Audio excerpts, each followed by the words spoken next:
brother. Mainstream media. Government cover-ups. You want answers?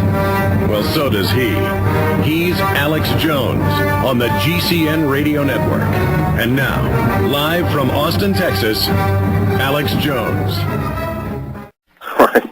I want to ask Daniel about what happened in I think it's been in just the past few years of Russia's use of the double-headed eagle as a symbol. I looked up double-headed eagle on Wikipedia, and I mean it's considered a symbol of the Byzantine Empire, the Holy Roman Empire. Is on the cover of Albert Pike's Moral and Dogma, and and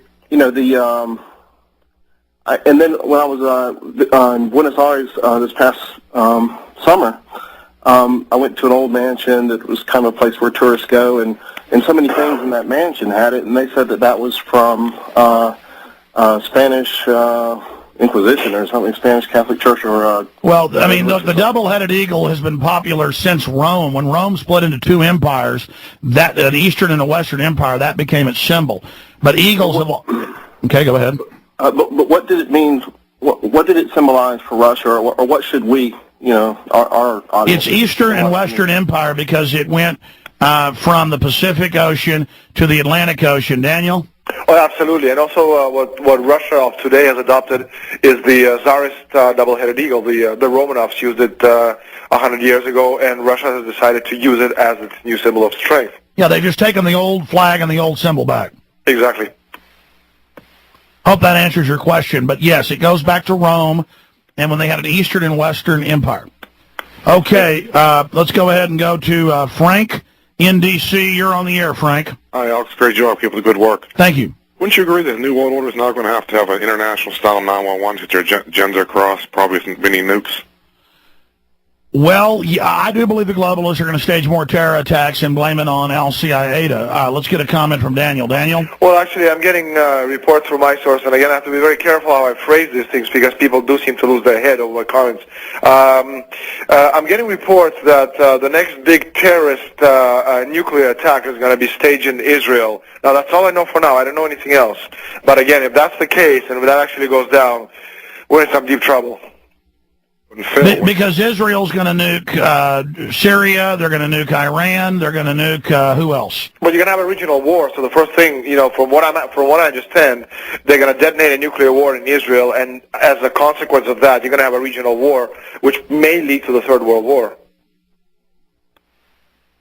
And from your intel, are they saying who's going to be setting off the goodie? No, I'm not getting enough information to comment on it, but what I do know is that this is all I've been told, is that they're extremely concerned about this possibility. And we are talking near future, Alex. Well, they need something to get their war against Iran going. Let's just say the 9/11 wasn't the end of it. Yeah.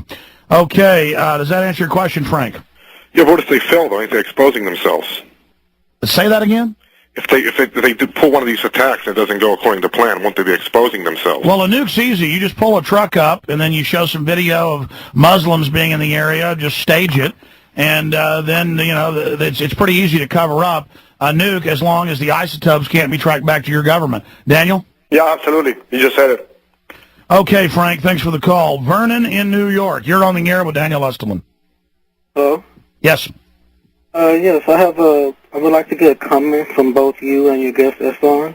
Yeah, go ahead. I had a thought, and it is related to the ENDGAME, and as well as the least possible strategy with the genetically modified foods. Okay. And that is, could it also be, obviously the short-term strategy is, to make profits and then to have, the rights over all food over the planet. But could their long-term goal be to destroy the human genetic code and then thereby force people to accept transhumanism? Oh, no, that's even their arguments, that as they pollute things, they'll then have the solutions to the diseases and crises and nanotech problems that they created. Daniel, in a nutshell, what's their plan with the GMO food? Well, again, I think people have to understand that genetically modified crop, the Green Revolution, that was a brilliant Rockefeller family scheme to develop a globalized agribusiness, which then they could monopolize, just as they had done in the world's oil industry beginning a half-century before. You know what Henry Kissinger said in the 1970s? If you control the oil, you control the country, and you control the food, you control the population, and that's actually what we're seeing right now.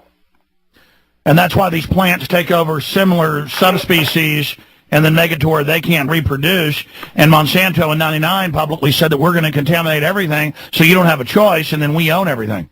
Oh, absolutely. You know, one of the other side effects of the Green Revolution and the and Monsanto Revolution is all this is accompanied by large irrigation projects, which often include World Bank loans to construct huge new dams and flood previously settled areas and fertile farmland in the process. And of course, fertilizer is oil-based products, and oil-based products make a lot of money for the world's elite.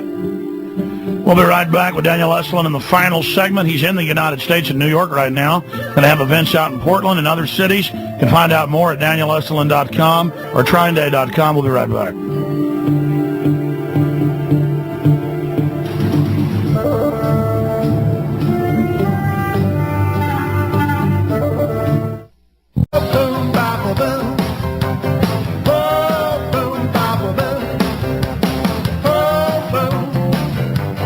Boom. All right, we're back live, ladies and gentlemen. Final segment. Daniel, real fast, throw out where you're going to be and when here in the United States for your speaking engagements and book signings. I'm in New York today, and tomorrow we're leaving. We're going to Portland. I'm going to be in Portland until the 16th. We have a big act on a Friday, which is, I think, the 14th, and another one on the 15th. Then we're off to Los Angeles, 16th through the 19th. We have a big press conference there to announce a couple of exciting things. One of them is the true story of the Bilderberg Group is going to be made into a Hollywood movie by an independent company. Obviously, no big studio would touch this thing with a 10-foot pole. So some exciting news, and let's see actually what goes down.